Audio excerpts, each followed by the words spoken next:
Hello, lads and gents, and welcome back to Talent League Titan Series Season 4. A very nice season to begin with, but also we're going to be seeing not only great teams, great casters, but also great analysts join us today. Before we do anything, I'm going to welcome our lovely analyst, Jaeger himself, and of course, Arya. Hello. Hello. I'm so excited for this game, Puffer Bob. I mean, I know you want to go through it, the script, keep everything in order, but I just want to talk about this game. It's heroic versus Frei. Did I pronounce that correctly? It's Feuer. Frei. One day, guys. I'm to Turkish viewers, I'm so sorry. They're obviously ex-Turkish Cowboys. If you were new here, they got rebranded, or I'm not really sure, so don't quote me on that. But yeah. Arya, I mean, I've spoken so much, Arya. I mean, why don't you walk us through some of the teams and what the results have been and what the table is looking like for this upcoming last game for these teams? Yeah, 100%. Heroic are definitely going to be coming here to take the win. Obviously, they want the win, but the main thing they want to come in the way with this is they want to get the knowledge how the team is working so far. Seeing as they're in the off season, they can use this to kind of play around, adjust and get themselves kind of working up. Have them in full form for coming into the stage of stage 2. And then, as you mentioned, Frei, they're going to come in here and they're going to just try and get the games working right, and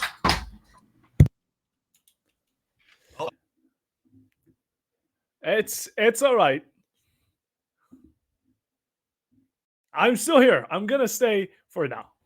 We'll continue. What Arya was saying was basically, heroic and one day I'll get the pronunciation right. I don't think that's right. But ex-Turkish Cowboys, let's just say, they've had the best of season so far.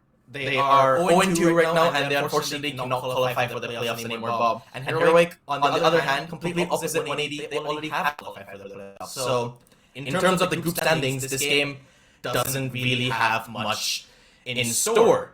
But it is more than that, because they're playing for pride. Heroic obviously want to win the game. Last play they played against Jihu, coming back from a 5-2 lead, so they definitely want to work on that and make sure that they have a solid win here. And FF, ex-Turkish Cowboys, they definitely want to, they're playing against a T1 Oregon in an official match. I mean, not many teams get to experience that, and I'm sure it's going to be a lovely experience for them. And if they can, manage to scare them a bit, get some good rounds in, I think they can leave this game with their heads held high.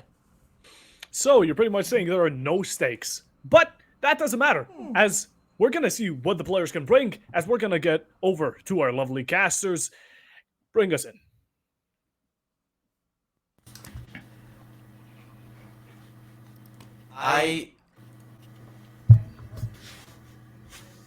Hello, welcome back. We are your casters today.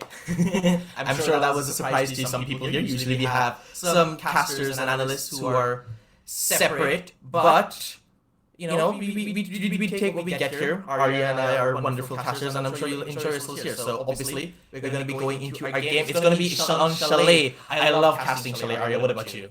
Chalet, always a lovely map to go to. It has been a map that's played quite a lot, but it's still always one of those fresh maps that's always enjoyable to see. It's not like Borgen that we occasionally get nowadays. So it is definitely a very interesting one to see. And hearing that noise, that sounds like we're after just starting into game.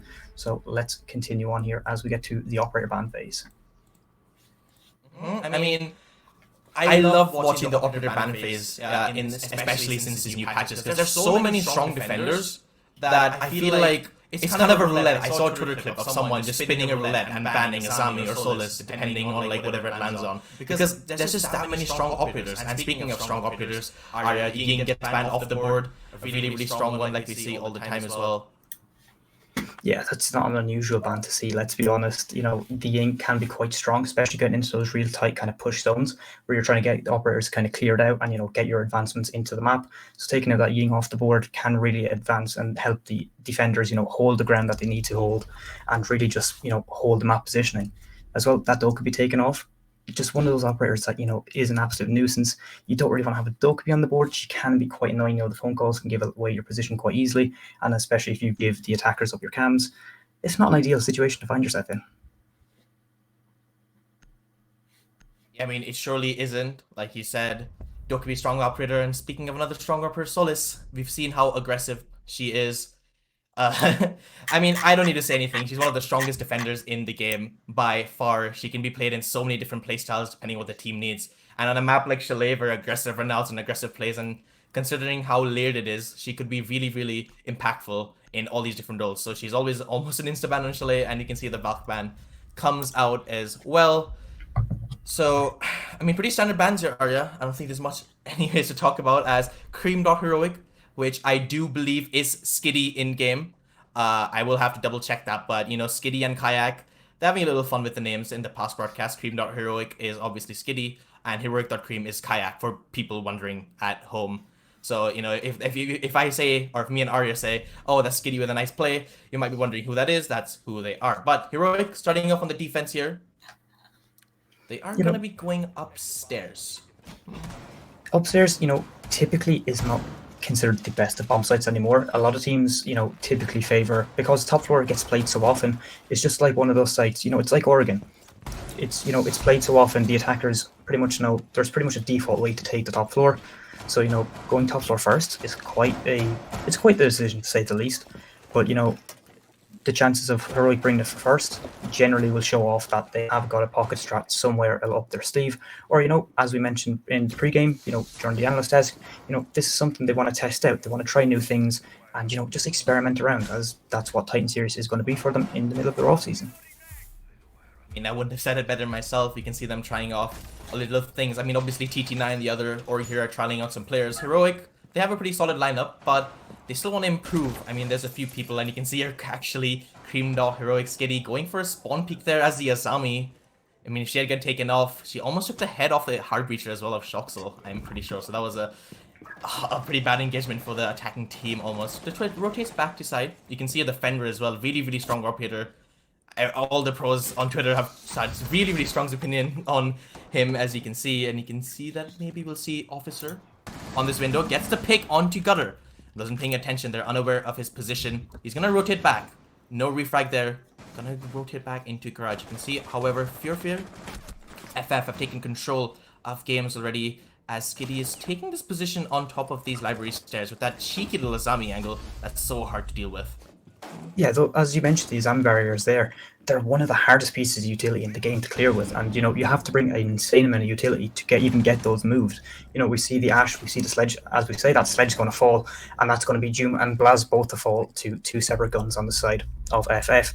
And it's all going to be left down to the 3 members versus 3 here, as the Ash is going to be just walking down into Officer.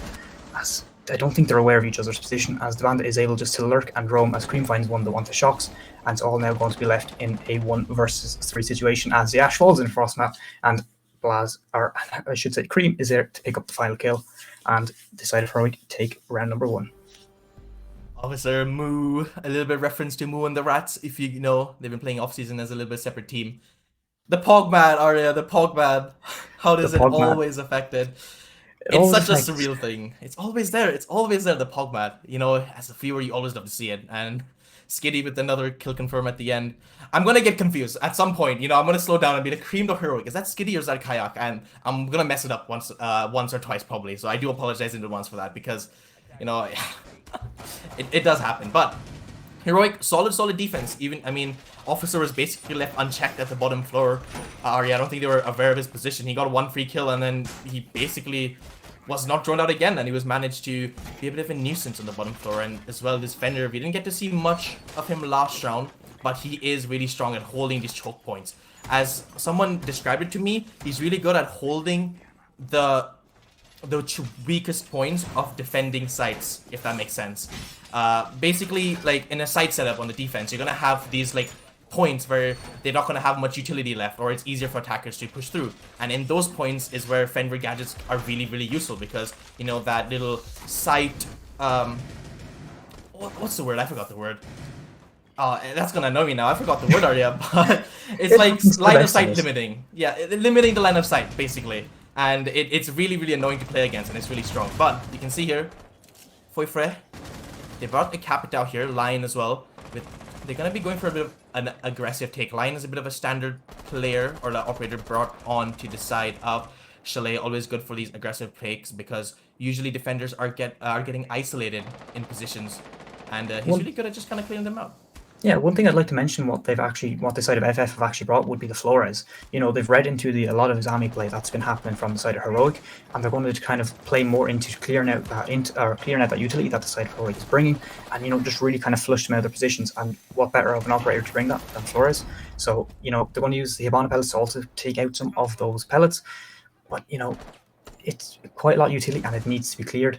Still 2 minutes on the clock, so they've ample amount of time, and the C4 will have actually taken down the Hibana as well. So that means those X-Kairos are gone and done for the day. As I say, that Blazgo is going to also find a second one, and it takes the head off of Gutter. And the round has really opened up here for Heroic. True, they lost the first pick and the second pick as well. The third one actually comes up for Doom. The refrag does come out as a flurry of trades are going back and forth, and this round is over before it even started. Arya Blaz with the last pick of the round. We mentioned, we mentioned taking out that utility. I don't think there was even time in the round for that utility to be spared. It was gone in the blink of an eye. Anyone on stream watching, they blinked, it was gone. Round was over, and Heroic took it. So I don't even know if we saw a single forest drone. I don't think we did. And what's going to happen now is FF are going to have a discussion. What has gone wrong? We have to really look at what went wrong for the side of FF, but we also have got to commend Heroic here. They're playing the utility amazing. They're taking their ones and they're winning them. So everything is working out here for Heroic. And FF, I think they just need to kind of slow the pace down, not play as aggressive as they have been, and just go for that full map clear, utility clear, and then they hopefully should be able to take a few more rounds. But that is, again, just my opinion. Well, what would you think on that one, Jaeger? Like you said, Heroic are... I feel like FF, they're just jumping in, and you saw it both rounds. A player jumps in the window. They should have been aware of both the players, and they just weren't, or maybe they just lost a gunfight, and you lose those opening picks against a team like Heroic. You don't want to be losing those opening picks like that, because they can just, roll and snowball into something much more dangerous, and that's exactly what we've seen, Arya. And I think that's basically what's happened these last rounds. You don't want to be losing these opening picks in a meaningless way like that, where you can't really get refrag. You can see here as well, Heroic just having a little bit of fun with those friend gadgets, dancing around the basement side. Officer, a cheeky little C4 lineup in case someone wants to go big garage. I would love to see that play come to fruition. Instead though, FF, they decide to push into gaming side. Yeah, it looks like they're going to go for that more methodical map clear, as we can hear the drones are actually going out, and they still have, they only have maybe 5 or so drones left. As we say that, though, Cream's also going to find one of the shocks, and that's going to be taking down your hard breachers. Hibana is still on the board, but overall, we know the Hibana is not as effective as Thermite. Those holes that the Hibana can open are a lot smaller. As we said, though, a refrag is going to come through. Cream is going to also fall, as now left down to a 4 versus 4 situation. And this is definitely a lot stronger round here coming out from FF, as they're taking the map control, taking the clear, and over that kind of couple 40 seconds during the pick phase, the discussions were definitely there. They're discussing, let's slow down, let's say this more methodically, and that's exactly what they're doing here. See as well, I think all of the players are on side except for Yum, who is playing... Actually, never mind, only 2 are upside. I didn't even see the person playing in piano, but you can see here, they're pretty spread out. If Officer or Yum died, there's no one there to refrag them. Officer's gonna go for a cheeky punch hole, see if he can maybe find someone off guard. He's caught someone in round 1 before, so I won't be surprised if he finds someone again. I'm not even sure if the attackers are aware of his position here. He's playing it so sneakily, playing for those last few seconds of the round where he can take full advantage of that flank, but you can see he's gonna start moving now. Attackers are not aware, as you can see here, that I think that was that was Kayak who got the kill on to Bodolf, and now it brings it back into man advantage for Heroic. Officer as well does get thrown out, so it brings it back into a 3v3 area. A minute left, it is still doable here for FF. Oh, this is highly doable here now for the side of FF. They've got the man count leveled up, and they still have an ample amount of time on the clock. A minute is a lot of time when you're playing Siege. It doesn't sound like a lot outside of Siege. In Siege, every second counts, and FF are surely going to be, making every second count here. As they've cleared through the map very, very effectively here. The drone game wasn't the strongest, but it was just enough, and they used the Ana as well with those clones. They worked out absolutely amazing. They're able to find Officer and take them out, and they're able to push down the stairs. Kane is map control. The Hibana is the unfortunate thing, but that's the only hard breacher they have. As we say that though, Gutter's also going to find one, and this is where the man count is going to level. But as we say that, Cream has a response to that, as June is also going to find one on 2. Last player, it's all going to be down to the Ana here on a sliver of HP. June finds the last kill, and Heroic take round number 3. Simplistic, almost. I gotta point this out, Heroic are playing it so well. It's expected from them. They're a tier 1 side, they've been playing really well over the past few games. I mean, last play there, they came back from a 5-2 deficit on Villa to win that game 8-6. If you didn't watch that, it was an absolute banger. Blast dropped 17 kills. But Heroic just have their fundamentals down much better than FF at the moment. I mean, Arya, every single kill has been refragged if possible, apart from maybe the single pick on Officer who was like lurking upstairs to see if he can get something done. Apart from that, it's just been really, really good fundamental siege where, you know, if you lose someone, you're playing close enough to them so you can easily refrag them. So even though FF are getting picks, most of the time they're not really being able to take advantage of that because someone from Heroic is there to get that refrag. Yeah, and another thing I kind of want to point out is the usage of the utility of those Gemini clones, as we saw, to drone out Officer, and then Officer was then therefore taken down. The drone game hasn't been as strong at coming from the side of FF, as as we saw, you can see with the UI, kind of into around 2 minutes left of the round, there was only 2 drones remaining, which is, they're after burning a severe amount of drones very early on in the round, with not much to gain from them. So if maybe slow down, but then again, also on the other flip of the coin, we also got to commend Heroic. They're being able just to pick off the drones and lurk around that, the side of FF don't get any utility and don't get any value from those drones. So, it's a double-sided coin and both kind of have to kind of weigh up their odds. It's here as well, the Wraith Reinforcement comes out. Officer once again gets the opening pick. The Noddy not being able to do anything, but for once the refrag is there. Core Turner does get Officer later in the round. The refrag is there, and for the first time, I think FF have put themselves in the solid footing at the start of this round. But as soon as I say that, Castor's Curse Jinx, Blaz picks up one more, drops down and gets a second one. Blaz, what are you doing? You shouldn't be allowed to make that kind of play. But Officer and Spawn, both of these players, just playing on these windows. What are you gonna do against it? What are you gonna do? Those window repels are an absolute nightmare to deal with if you're a defender.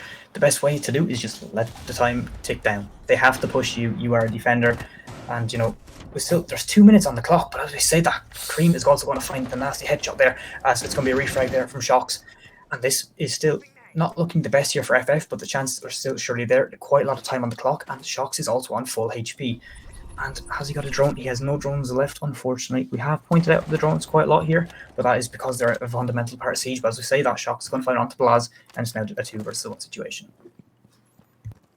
Much more winnable here, 1v2. You can see both these Heroic players are still pretty far apart, so even though, there's 2v1, it could be isolated into 2 1v1s and make it pretty easy for Soxel here, but he has to do the hard part first, which is find one of these ones, and you can see that Slippery player, I think that was Skiddy or Kayak playing below, who has rotated all the way back. Library Cam gets shut out. Position has been revealed. Shoxel, he does have a minute left, so he does have a bit of time, but like we said earlier, we allude to this, the Fenrir gadget.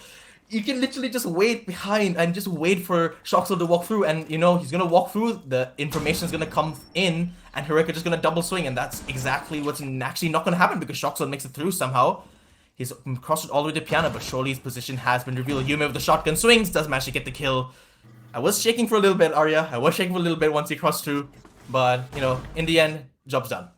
Yeah, and especially that round, I think, is just an important part to highlight. We saw the use of the Fenrir gadget, the FNAT.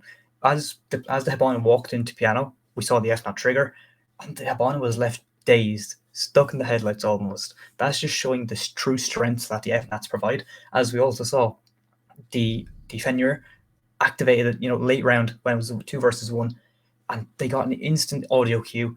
The information was there, and the Hibana was also blinded. That's just the strength of these Fenrir gadgets is absolutely insane right now. It's insane. I mean, Heroic weren't in the perfect position to capitalize off that play, but it didn't matter. Just like you said, I mean, even in the worst of the worst situations, his gadget is literally just a prox alarm, which is good in general because it gives information. So that's exactly what happened. Like you said, the information was given, and even though the Heroic player was a bit far away, they could then collapse. You can see here, even though it was the mute of Yume to get the kill, I think at the end, the other player was just playing around that corner in case, the mute died, they can just swing and get the last kill, which I think is a really nice touch that they had it. But I mean, Arya, Heroic are just toying with FF at this moment. They're showing absolutely no respect to them, going for these runouts, these aggressive plays, and FF, they're just sitting ducks. They're not able to counter them at all. Yeah, of course, 100%. And if we just kind of compare the two teams at the minute, you can see with Heroic, right? The coordination is absolutely insane at the minute. As we saw that last round, as you mentioned, everyone was holding the cross angles. If the Mew had died, Defender was there to take up the slack, and we're not really seeing the same level coming out here from the side of FF. But one thing that they can take away from this, when they go through the VOD reviews, as pretty much every T4 team does, and I've actually talked to quite a few of the T4 captains, and they all say the VOD reviews are one of the most important things that they do. And what they can build from a VOD review, they can learn what they kind of missed on, and what they need to kind of tighten up. And definitely, this is a major opportunity for them. Playing against a T1 team, there's so much you can learn from this. I mean, true. I mean, so far they haven't learned much. All they've learned is that they should be holding these windows a bit more. But Core Turner does manage to get the aid onto Blast, and I think for the first time in the entire game, I think FF finally have the man advantage area, which is something special. And now they just need to be able to convert this round. Yeah, we've seen a slight round advantage before it was immediately refragged, but this is the first time they've had a long-standing man count. And really, this should be a very easy convertible round. But then again, they're against the Giants of Heroic. Nothing can be classed as easy here, as Cream is just going to sit on watching the hatch, as they're all just lurking around the place. There's pretty much two of them off site. Frost is kind of close enough to site, but still, there's only going to be one member on site. You need to try and get a collapse down here and take out that Frost. This should be an easy enough round if they can, isolate the Frost and take site. You can see here the Nomad and the Eon are working together to try to push this Band-Aid of Officer. Officer does seem to be somewhat aware as Gutter also comes to push them. So it's a 3-way push onto this one player of Officer. What can he do? Nothing. That's another player down. Now it's a 2v4, but there's only a minute left. Make that a 1v4. Now it's all down to Heroic.Cream. Kayak, what can he get done? A minute left. 3-0. He's going to be pushing up these library stairs. Does manage to spot the first one, but that's all he can get. Shoxel, good for the last pick. And that's the first round for FF. Yeah, that was an absolute... It's compared to the previous rounds we've seen from FF. What a strong round. They were playing the refrags. They were droning each other. The drone game was a lot slower there. I'm not sure if you realized. It was a lot slower than it was before. And they were just kind of inching their way through the map, gaining that map control, then getting the frags that were needed. And it was just a very well paced, very well stratted round. And they looked absolutely amazing there. And it's, those little moments between the rounds where they get to have, just a little chat, talk amongst themselves, and just kind of rule out the issues where they listen to the IGL. And that just shows that they're actually listening and that they're trying to progress in this game. They're here to win. I mean, you can always classify those first few rounds as nerves as well. I mean, put yourselves in the player's shoes, right? I mean, as a viewer, it's quite easy to say, oh, they're playing bad, oh, they have the basics not down. But if you're a player and you're playing against a T1 side who is top of the group right now, I mean, they're human beings. Players will have, spells where they feel nervous, and I'm sure that's probably what was happening, because last round we saw a completely different FF. They were playing much better. They had the drone game unlocked. They knew one player was offside. They collapsed on him really well with 3 players, and it was just a really good adaptation. But okay, I gotta pause, because what is going on here? And Human Blast with the rip the keeper back here. I'm not sure what was happening there. There's a little bit of trolling going on in my rank lobby. If this is happening in my rank lobby, personally, I wouldn't be having this. But you can see they're going to try it again. I'm not sure exactly what they're trying to do. I think they're going to go for a weird angle. We're going to see later on the round. But the breach is already being open. 30 seconds in the round, basically almost gone. And the keeper barricade wasted for free. Yeah, keep barrier wasted. And again, that's an important piece of utility that's just been taken off the board. And then, of course, the good old impact trick takes off one of those Selmas, as one had already been burnt off, leaving the player Shocks with only a single Selma left. And to try and make a lot happen here, it's going to be a difficult one. But still, as coming off the back of that last round, they're going to have the momentum. They're going to have the mental after coming. That was such a good round. They know that. They're going to hype themselves up. And hopefully this round they can also get another conversion. But I think we're going to see a little bit of meme here coming out from the side of Heroic. Officer bringing out the M870.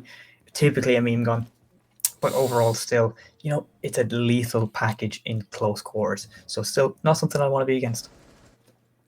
You can see here as well, most of these heroic players are on site. You can see, of course, 2 of them are, which is, of course, Skiddy and I think it was Officer playing on the shotgun close to games.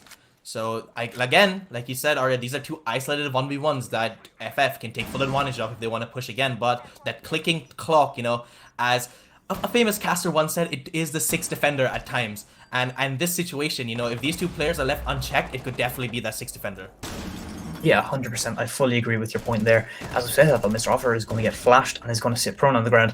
And that's what we need from the side of FF. The coordination that we just saw. The flashbangs came out, the drones were there, and the players just pinched onto the player of Mr. Officer. that's what you need in a game, and FF are adapting to that absolutely perfectly here. As we can, they're still missing little bits, which is obviously going to be happening. As we say that though, a double kill is going to come out onto the board. Doom and Cream both find one apiece.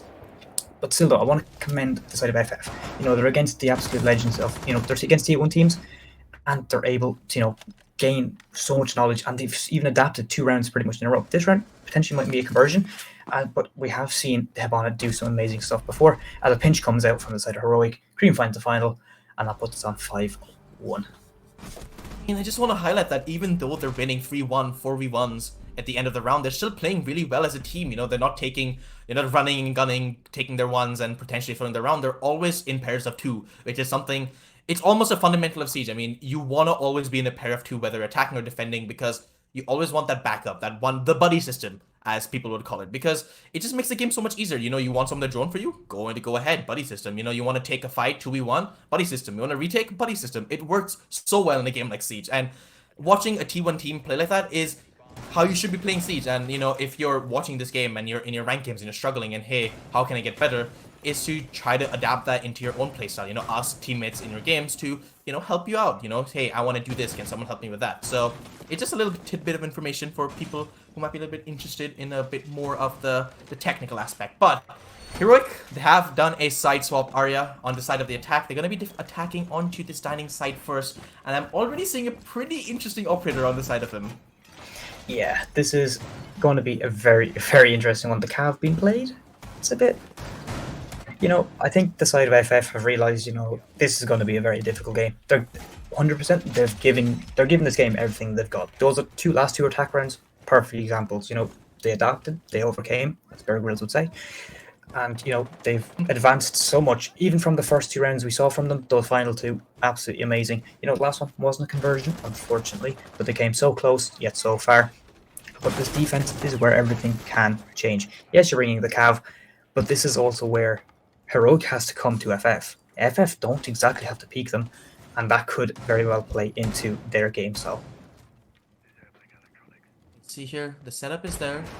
I think they're waiting for a 3-2-1 play, but Core Turner was having none of that. The first pick comes out, the second pick comes out as well from Shoxel, and this attacking push has fallen apart for the side of Heroic. You can see here Yum is on side, but with Sliver HP, there's nothing he can do, and suddenly it's all gone wrong in a 2v5. It's all on to poor old Officer and Skiddy. Officer last left alive as Shoxel picks up a kill from the aggressive peek. He's here on K9 balcony. What can he get done? Yeah, a lot to do here, 1 versus 5, but still ample amount of time on the clock. That's one thing I'd love to mention, just how quick these rounds are progressing. Nearly every single time it's gone into, a 1vx of some degree. There's always been at least a minute 30 on the clock. At least. There's some rounds where we've seen over the 2 minutes, but that's been kind of a few and far between situation. But still, I want to also point out, I think Mr. Officer is just going to be kind of holding, just kind of letting the team have just a bit of a chat here, just so they can kind of process what just happened, and, so they can work around it. But still, FF, what a round. They let Heroic come to them. They weren't getting over aggressive. They were playing their aggression where it needed to be. And it was just that level of dialed-in aggression that they brought. There's a little bit of aggression coming out here now, but still just, they know they're in a 1v5, and they know that if one person falls, there'll be another there to capitalize. But as we say, that Officer's going to find his first on to the mute, and it's still a 1 versus 4. 1 minute on the clock. What do you think, Jaeger? I mean, it's been a really, really good run from FF, the best one we've seen so far, and I really like what he said, just a perfect amount of aggression. I mean, I'm not sure if that was game sense, but the Ella, I'm not sure who was playing on the Ella, my apologies, but, she read into that play really well. She expected, 2 players might be playing on the balcony, goes for the swing on the puck, and that execute basically comes crumbling down when you lose that first player, because the second player tries to jump out the window, gets caught by the frost, and now you're just losing picks, and you just lose your ones, and FF were in a really good position to close out that round. It was a failed execute, but there was definitely a plan there for Heroic, and FF, they read into that, or maybe they just had a few game sense calls, or they just won their ones. Either way, they do win that round and bring it back into a 5v2. 5v2? 5-2 round differential. Yeah, so, the scoreline is quite far ahead from FF at the minute, but still, that's only 3 rounds. And, I was talking to a few captains, and they just mentioned that, when they're in dire situations like this, the scoreboard isn't exactly on their favour at the minute, let's be honest. What a lot of captains do is, over those, prep phases, they're going to try hype up the team as much as they can. They're going to try to get as much momentum and, as much energy into the team as physically possible. And, if they just one thing I saw mentioned quite a lot as well was a lot of captains, they just go one round at a time. You're not going to be thinking, oh, we need to win 4 rounds to bring it to match point or anything like that. You're going to be just taking things round by round. There's no need to get over aggressive. You reset after every round. That's, the mental reset is probably one of the biggest things that a lot of coaches do talk about nowadays in Siege. Mental reset, and we can see them. They're slowly growing into this game. FF, they're getting a bit more. They're leaning into it. Let's just say, and I feel like if Heroic loses 1 or 2 more rounds, it could be looking a little bit dicey for them, but that's 2 rounds in the future, and in 2 rounds, this game could be over, as Heroic just need 2 rounds to close out this game. You can see here, the site is obviously Bart and Jimmy, if you haven't touched on that already. Yume is just sitting outside a mud window, just waiting to see if anyone's trying to get a bit of pressing this time. The setup is very difficult to deal with. Heroic don't really have any kind of utility. They don't have the Flores to deal with it. They only have those Ash breaching charges, and there's of course those Imana pellets. But you can see here, Heroic does manage to see the Azami. Doesn't manage to call anything as Yume picks up the Claymore kill onto him, I'm pretty sure. Tracer going out elsewhere on the map, as Heroic are just inside of the site, it seems. All these picks going out, it's not even inside of the site, it's all around the site, just been picked off one by one. It's all down onto Gutter. He picks up 1 kill. Can he pick up the second? No, cannot. Officer picks up that kill, and wow, that round was really, really quick. I wouldn't even catch it with the action. I thought it was execute onto the site really quickly, but they just seem to pick the picks everywhere else off on the map. Yeah, it was, quite a off. Majority of players were off the site. There was not very many, anchoring down, and they were just kind of a very heavy roam game. Probably wasn't the best of plays, but if you don't try, you will never know. That's how a lot of teams are going to be playing these games. Especially, some of the teams are against the T1 team. They're going to try out new things to see if it works against T1 or, if it doesn't work. Because let's be honest, a lot of these T4 teams are just used to either playing T4 or T3. They rarely get the opportunity to play against these, big giants of like Heroic, TT9, just to name off 2. So using these just to even experiment around, see what works, is an absolutely amazing opportunity for some of these teams. And I know for a fact a lot of them are quite happy with even just the option to play against these teams. Bit of banter coming out in chat about the new rank season. Look, I'll be honest, guys, picking a bit from this game, my rank season has been horrible. I don't know about you guys, so yeah, we don't even talk about that because we're professional players who are very good at the game, which I unfortunately am not because I'm just a silly little caster on a silly little mission to talk over games. Core Turner, gonna be putting down some utility downstairs on the map, expecting a mudroom push. The knock obviously on the board from Blaz was seen last round. This round as well, he is being brought. Bit of adaptation, but you can see a bolt off as well. 0-7, I didn't even realize that. Never a nice feeling to see a player go 0-7, and he's gonna be going 0-8. Skiddy manages to pick up that kill, and poor old Budoff could be ending up this game on an egg. But I mean, we haven't even talked about Heroic, Ari. I mean, they brought the Blitz here. I love seeing Blitz. I've been frightened ever since I've seen that demo rank stack. If you know, you know. I'm not going to say anything else, but that rank stack is absolutely silly, the Blitz rank stack. But the opening pick is once again into Heroic 5v4. Blaz has already taken mezzanine control as he pushes into library. The shield has been revealed, so he's going to try to nade it. There's no utility behind it. The Vomite does get eventually placed, but not in the right position. You can see here as well, Dante on the Vomite doesn't actually get one, but Blaz is there for the refrag. You can see here the Blitz as well as isolated a single player onto Shoxel, and Shoxel can actually go for this kill on his own, as it's a bit of an awkward engagement between these 2 players, and the Blitz somehow wins it out. Oh, not the best, and it's all on the Core Turner in a 1v3. And a sliver of HP. Sliver HP against 3 absolute titans, and especially that Blitz on the board. But Blaz to find the final head, and that is Heroic taking this matchup. And FF, commemorations, you played amazing. Let's be honest. There was a few mistakes you made, but coming into the late game, absolute amazing adaptations. And overall, there's nothing really bad we can say about FF. They had their mistakes, and I'm pretty sure they're going to be aware of what they made wrong. But overall, their adaptation was just, coming into the end of their defenses, or end of attacks, I should say, and then start of their defenses. They had that first round of defense. Absolutely stunning work from them. I think they just woke up a little bit too late. They were a bit nervous on the first rounds, but weren't as aggressive. A little bit scared even. And by the time they could, get on their feet, I think it was just too far gone for them to be able to make anything viable. I mean, they had 2 good solid round wins, but that was Yeah, kind of about it. I mean, let's just go over a few of the rounds, Arya. I mean, I just wanted to highlight Heroic's team play, right? This is a tier 1 team, and it really shows. Their fundamentals are so good. It's been drilled into them. Whenever they're doing anything, they're going to always have a teammate. They're always playing with that one extra player, that buddy system, like I was talking earlier in the game. It's such a powerful system in Siege, and you can exactly see how well it works in this game. I mean, if I WOD review this, or if anyone wants to review this, in a single round, you'll probably see 4 or 5 instances of a buddy system being used. And maybe it works, maybe it doesn't, maybe it's used, maybe it's not. But just having the mentality of always using it is just what is a small part of what makes this T1 team so good. yeah, they're absolute titans, as we are very much aware of, and they played the round absolutely perfectly. The team coordination was there, and of course we can see the team chemistry also is insane. They can all stack on each other. There's no issues. There's no real miscommunications happening, as But then again, if we move to side of FF, I know you've wanted to talk a lot about Heroic here, but I kind of wanted to show some light to our little T4 team over here, and to show that the work FF have put in over that game. They did lose quite a few rounds on their attacks, but coming into round, I think it was number 5, they had an absolutely insane attack. They were able to kind of coordinate a lot better. They were all stacking as you're getting those refrags, and the drone game was a lot slower.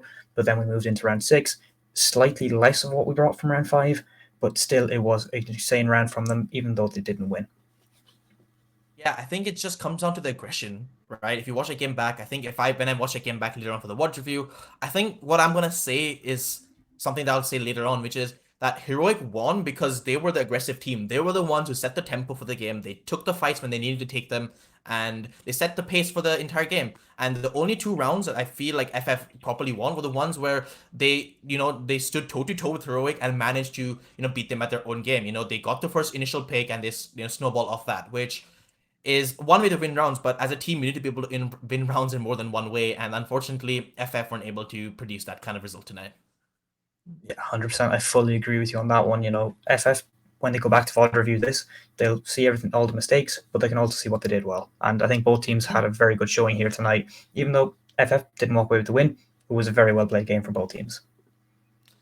True, it was, and we're just waiting for the interview here so we can walk through a few of the more rounds. I mean, that last round on the Blitz, let's just... we don't like to bully any kind of players or say anything. I mean, Puffer Bob is back here. I mean, I'm sure he has so much to say about that Blitz round. So...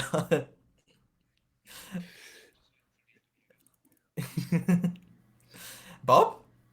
Yeah, no. For a second, it was a bad for my mistake. I saw the camera switch back on. I do apologize. But the Blitz, it got me shocked. It got me flabbergasted, as some would say. I mean, even the Warden kind of starting to shake up for a second got me laughing out loud. It was an absolute insane match. Also, the aggression. I mean, the aggression from the side of Heroic, absolutely insane. So yeah, that was a very good match, and we're going to be getting an interview from. I do believe it's going to be. Correct me, just tell. All right, kayak. So, yeah, pretty much from the side of production, we got the intel on that. But yeah, no, still a very interesting match to watch. Most definitely Chalet. It's not Oregon, I'm happy for you guys that it's at least not Oregon. That's the least we can go off of. But most definitely, did you guys catch anything, or maybe you guys have like a favorite player or a moment you guys maybe would want to mention? I actually do. I'm so glad you brought this up. And it wasn't actually a Heroic play, it was an FF play. And I think it was, I can't remember, I think it was round number 5 or 6. I'm not exactly sure the round count, but it was the pinch onto Officer when he was playing around piano upstairs on the double thing. Obviously, the Iana and the Nomad were playing downstairs inside of Trophy. The drone comes out from the Nomad. Iana pushes on the intel. The Ash as well walks inside of the inside from K9, and they just slowly, like, they get the drone information of where the player is. Once he gets droned out, they push on him together, and that is exactly what a team like Heroic would have done, and it was done beautifully by FF, in my opinion. Yeah, right, I couldn't have said that better myself. Yeah, what about you, Arya? Do you have anything in mind that you would want to speak of?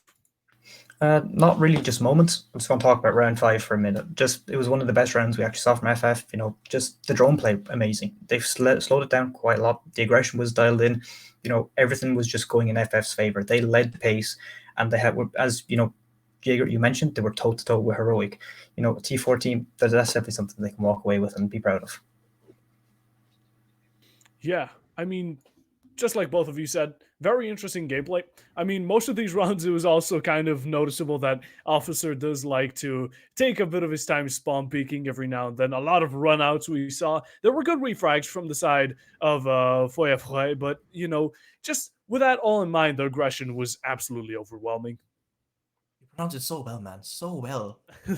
I practiced. I practiced. I gotta go proud. Extra. I feel a pain in my heart every time I mispronounce because my name gets mispronounced all the time. I hate mispronouncing things. I always make sure. I literally have you can't see it, but in my notes on my notepad here, I've written down the pronunciation of every single player's name because I hate getting players' names wrong, and I feel so bad that I can't get this team right. Yeah. I'm so sorry, FF. Please forgive me. I promise I'll practice a bit more. But like you said, we've talked so much about the aggression, and I think another really good round from FF was that very first defensive round where they basically countered Heroic on their own game. Heroic is setting up for a double rush from both a library window as well as Jacuzzi window, and the Ella as well as the Frost managed to read into that play, get those first two picks, and even though Yum was on site, he was left all alone because the upstairs control wasn't his. So even though he didn't get the first kill onto the smoke, even if he did, I don't think it would have made that much of a difference in that round. Yeah, most definitely. I mean, like FF also had some very good rounds. They may not have won, but most definitely, put an impact on the match. Especially, I do believe, you mentioned a pinch upstairs on the bandit, I do believe it was. I also want to mention something similar. I think it was round number 6. It was a stock pinch on the Thorn. I believe it was the Buck and Diana starting to pinch him. The flashes were coming out, and then the wallbang finally came in. Just kind of felt bad for the Thorn, but a well one round by the side of FF. So yeah, I mean, if only they did that the whole game, maybe we'd be looking at a much different scoreline. It just took them. most I know I definitely. said it before, but it's so sad that it just took so long to get their foot in the game. And I'm not sure, Yeah. because like I said earlier while I was actually casting, it's more. It could be like not a mental issue, but when you're playing against a T1 team and you not have much experience, you're always gonna get nerves. I mean, every player will get nerves at some point or another, unless you're Shepard from VP who has a stone face all the time. He smiled for the first time at SI, and I got freaked out. I think everyone could agree with me there. I'm not the only one, but it's it's really sad, and not really sad, but I just hope that people aren't too harsh on these players because they might have not been able to show their full potential. And we saw glimpses of how good they could potentially be with a little bit of practice and a little bit of scrims, and that's exactly why I love watching these type of games. Goliath versus David. I said that backwards. I don't know why, but the Titans versus the Mouse. It's always good for these teams to have experience against each other because the next time they face each other, maybe you're going to see much of a different result. Not maybe just heroic and Heroic and FF, but maybe some other tier 1 teams like TT9. I mean, we've already seen it with Unlimited, who were highly regarded, and everyone thought they'd get out the group, but they didn't. They ended up third in a group with a forfeit. So it's Siege, anything can happen, and with enough experience and enough time, these rough, clueless gems of a team, if I must call them, will get guided and molded into something much brighter, hopefully. Yeah. I mean, I feel like sometimes even the higher teams, you could say, not necessarily, pro league teams and stuff like that, but we've most definitely seen teams we thought were the underdogs that actually managed to win because, the better standing teams had that type of moment where they were maybe a bit stressed, not as warmed up, and then kind of the opposite went for the underdog team. So, always a surprise to that's what I love to see, always rooting for the underdogs, but still, you always love to see a good match.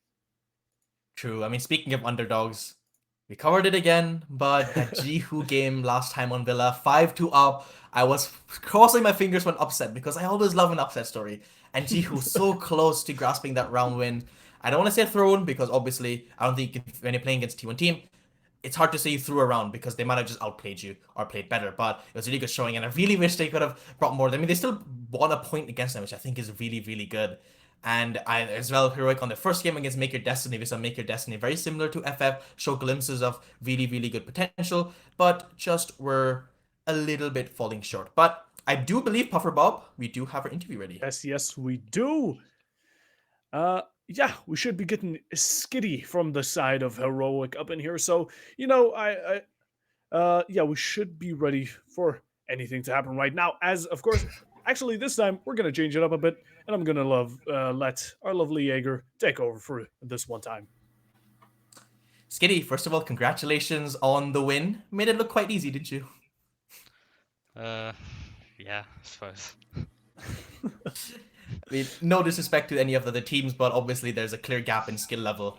But I will get onto the game, but I just had a few questions. I mean, obviously you're playing in Titan Series Talent League, which is a much lower league than what your team is usually playing. So you finished a group stage now, and I just want to ask, what have you really learned about your team and playstyle from playing in these official matches?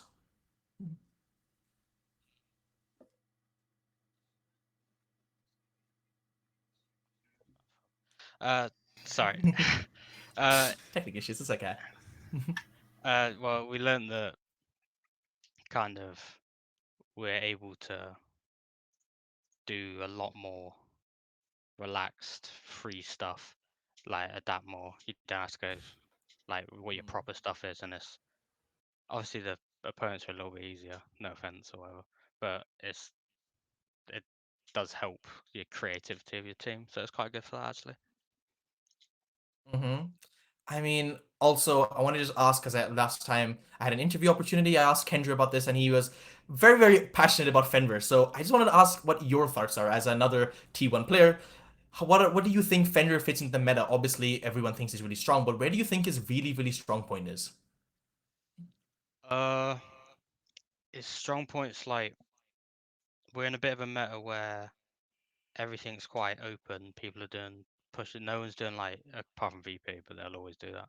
They push from one way, like when and there's not enough.